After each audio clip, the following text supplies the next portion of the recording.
नमस्कार। अभी हाल ही में जो पिछला एग्जाम हुआ था रीट का मेंस का, उसके अंदर एक क्वेश्चन पूछा गया, काफी घुमा दिया गया क्वेश्चन। थोड़ा दिमाग लगाना था, आंसर आ रहा था लेकिन कंफ्यूज हो गए कि कौन सा सही होगा। उसमें यह था कि ऑप्शन डाल दिए गए चार। ऑप्शन पहले सुनना, फिर आप क्वेश्चन सुनना। आपकी स्क्रीन पे क्वेश्चन आ जाएगा वैसे भी। अब देखना, पहला जो ऑप्शन है वो ये है, आरक्षित वन। ठीक है, आरक्षित वन, वनों को लेकर क्वेश्चन था। दूसरा जो ऑप्शन है वो है अनारक्षित वन। तीसरा जो ऑप्शन था वो था सुरक्षित वन कह दो चाहे संरक्षित वन कह दो। और चौथा जो ऑप्शन था वो ये था अवर्गीकृत वन।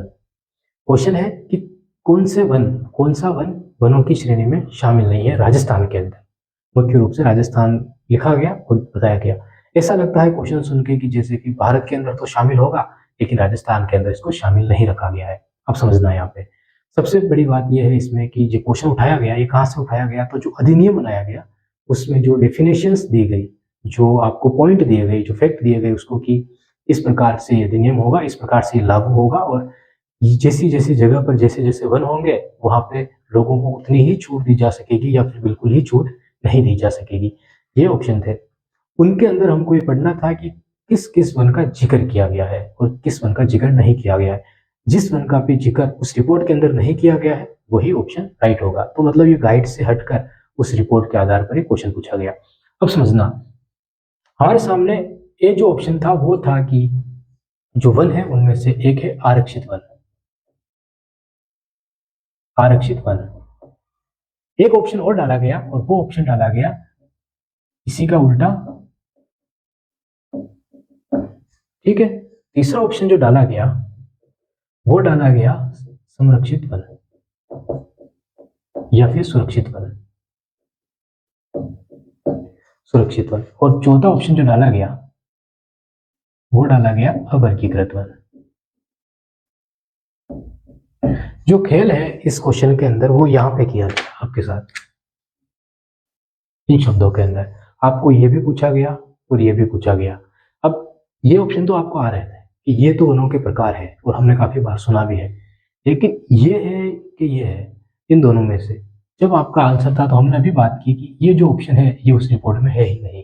जो राइट माना जाएगा वो इसको माना जाएगा। ठीक है, तो जो क्वेश्चन पूछा गया कि कौन सा वनों का प्रकार नहीं है या श्रेणी नहीं है, तो वो आंसर कौन सा होगा, ये भी होगा। अब समझते हैं यहाँ पे कि जो वन है वो क्या है, किस प्रकार इन वनों को राजस्थान में देखा गया, समझा गया, और ये क्वेश्चन किस प्रकार बनाया गया। क्योंकि आगे जब भी क्वेश्चन आ जाए आपके सामने तो आप उसका आंसर सही से दे सको।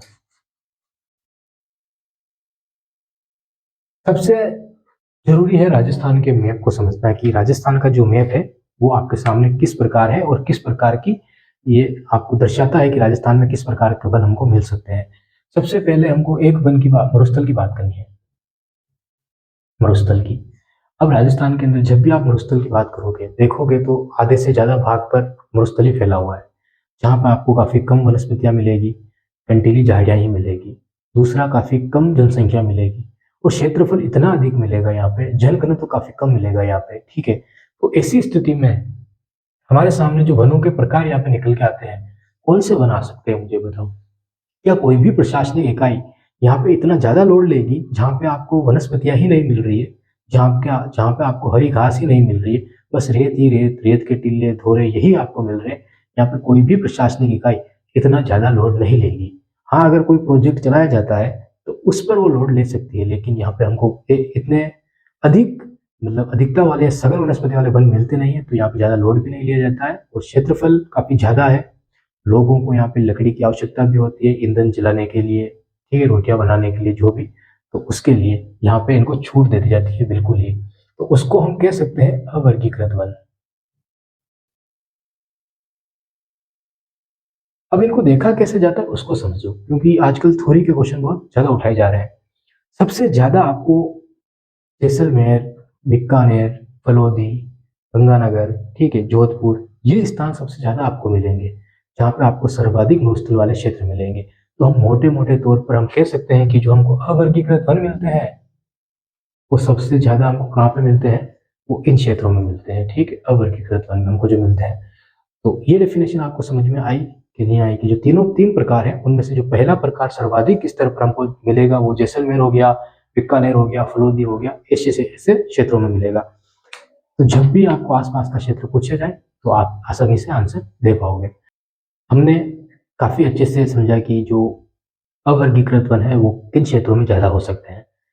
थ्योरेटिकल है चीज़ें और क्वेश्चन पूछे जा रहे हैं। जब भी इन वनों के अंदर इनके भागों को समझा जाएगा तब आपको हर जिले के अंदर उद्यानों के हिसाब से, जो राष्ट्रीय उद्यान होते हैं उनके हिसाब से, जंगलों के हिसाब से उनको श्रेणियों में बांट दिया जाएगा। लेकिन मोटे-मोटे तौर पर पूछा जाए और देखा जाए तो जो अवर्गीकृत वन है ऐसे क्षेत्रों में ही आपको देखने को मिलेंगे जिन क्षेत्रों में आपको क्षेत्रफल काफ़ी कम मिलता है, जनसंख्या काफ़ी कम, क्षेत्रफल काफ़ी ज़्यादा मिल रहा है, जनसंख्या काफ़ी कम मिल रही है, वनस्पति जो है काफ़ी कम आपको मिल रही है।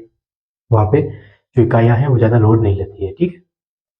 हम दूसरे भाग पे लौटते हैं कि हम 3 ऑप्शन की बात कर रहे हैं। पहला अवर्गीकृत वन, दूसरा अब आता है संरक्षित वन या सुरक्षित वन। देखो, वन कहीं पे भी हो, उनको बचाना ज़रूरी है और सरकार ये प्रयास हमेशा करती है कि उन वनों को बचा लिया जाए, ठीक है?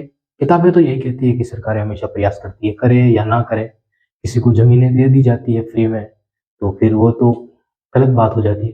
लेकिन ठीक है, जो भी है। अब देखना, संरक्षित वन या आरक्षित वन।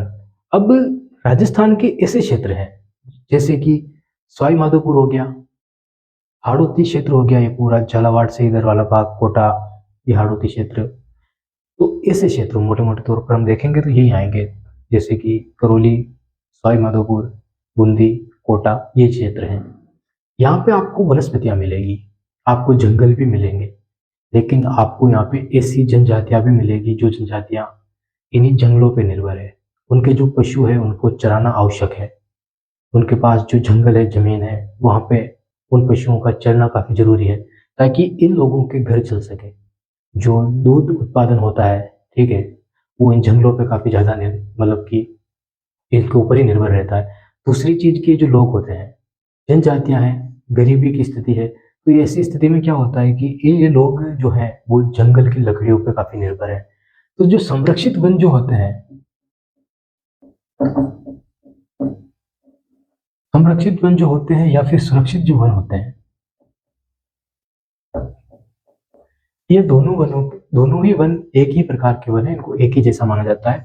अब इनमें क्या किया जाता है कि सरकार के द्वारा छूट दी जाती है कि आप यहाँ पे पशु चरा सकते हो और जो पेड़ सूख जाते हैं या टूट जाते हैं, आप उनकी लकड़ी ला सकते हो, या आप पेड़ों के ऊपर जो लकड़ियाँ सूख जाती है वो आप ला सकते हो, लेकिन आप जंगलों को नष्ट नहीं कर सकते हो, आप ऐसी चीज़ें नहीं कर सकते हो जो आप नियमों के विरुद्ध हो, ठीक है? तो यहाँ पे एक ही बात समझना है कि जो संरक्षित वन है या सुरक्षित जो वन है, उनकी डेफिनेशन यही है कि ऐसे स्थान, और राजस्थान के अंदर सबसे ज़्यादा यही पठार स्थान देखने को मिलता है।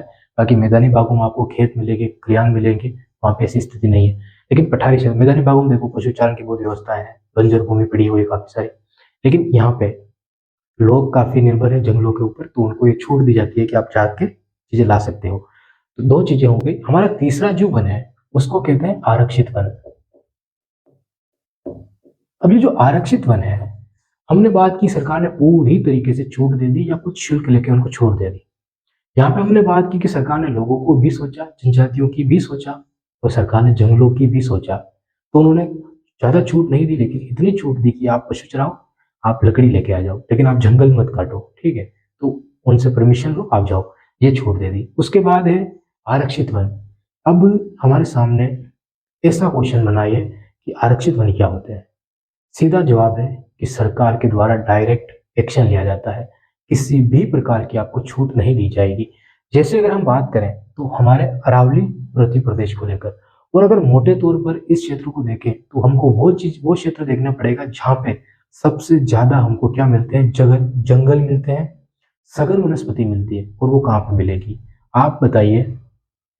थोड़ा राजस्थान को मैप को समझते हैं। देखो, ये जो क्षेत्र है पश्चिमी मरुस्थल है, ये जो क्षेत्र है यहाँ पे अरावली की स्थिति काफी कमजोर होती जा रही है, मतलब बारिश काफी कम हो पाती है।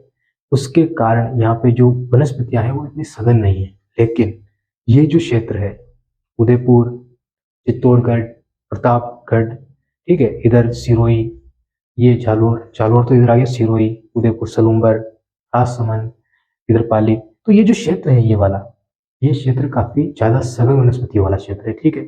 तो ऐसी वनस्पति में हमको यहाँ पे सीता माता राष्ट्रीय उद्यान मिलता है, सज्जनगढ़ उद्यान मिलता है, ठीक है। तो जब ये क्षेत्र, ये जो हमको ये उद्यान जो मिल रहे हैं, इनकी सुरक्षा करना सरकार की जिम्मेदारी है। तो यहाँ पे लोगों के लिए बिल्कुल ही क्या किया गया, बंद कर दिया गया कि आप ऐसी चीजें कर ही नहीं सकते हो जो चीजें जंगलों को नुकसान पहुंचाए। तो आरक्षित वनों के अंदर कुछ भी आप नहीं कर सकते हो। संरक्षित वनों के अंदर आपको थोड़ी छूट दी जाती है और अवर्गीकृत वनों के अंदर आपको पूरी छूट दी जाती है। लेकिन ध्यान रखा जाता है कि आप ऐसे नुकसान तो नहीं कर रहे हो कि आप पेड़ के पेड़, मरुस्थल है, पेड़ की आवश्यकता है, आप पेड़ के पेड़ ही उड़ा रहे हो, ऐसा नहीं हो सकता है। ठीक है, अब हम जो आंकड़े हैं उनकी बात कर लेते हैं। जो आरक्षित वन है, आरक्षित वन 36.99% पर फैले हुए हैं। ये जो वन है 36.99% हिस्सा रखते हैं राजस्थान के अंदर। ठीक है, तो हम लगभग राजस्थान का काफी बड़ा भाग जो वनों के अंदर है उनमें से हम 36.99% वनों को हम बचाने की कोशिश कर रहे हैं, तो ये काफी अच्छी बात है। उसके बाद जो है सुरक्षित या संरक्षित वन, इनका हिस्सा लगभग 56.51% है। 56.51%, लगभग 56.51% पर ऐसे वन हमको मिलेंगे। देखो ये वन ज्यादा ही मिलेंगे आपको। कारण क्या है कि ऐसी काफी सारी जगहों पे मिलेंगे आपको जहाँ पे लोगों को छूट दी जाती है। उदयपुर के अंदर यहाँ पे भी ऐसी काफी सारी जगह होगी जहाँ पे लोगों को थोड़ी बहुत छूट दी गई होगी। लेकिन मोटे तौर पे समझने के लिए हमको ऐसे हिस्से उठाने पड़ते हैं। उसके बाद ये हिस्सा हो गया। उसके बाद अवर्गीकृत वन, ये तो हिस्सा 6.50% है। देख लेते हैं एक बार। 6.50% ये हिस्सा है जो जहाँ पे सरकार पूरी तरीके से छूट दे देती है कि हाँ इतने हिस्सों पर राजस्थान के अंदर ये फैला, इतना हिस्सा वनों के अंदर आता है। ठीक है, अब जो हमने बात की वनों को लेकर और जो हमने आंकड़े देखे, काफी अच्छे से उस क्वेश्चन को एक्सप्लेन किया, काफी अच्छे से हमने समझा। अगर आपको लगता है कि समझ में नहीं आई हो तो आप कमेंट करना, और अगर आपको लगता है कि कोई ऐसा क्वेश्चन है जो आपको समझ में नहीं आ रहा हो, राजस्थान के मैप के हिसाब से आपने देखा लेकिन आपको समझ में नहीं आया, आप कमेंट में क्वेश्चन डाल दीजिएगा। बहुत बहुत धन्यवाद आपका।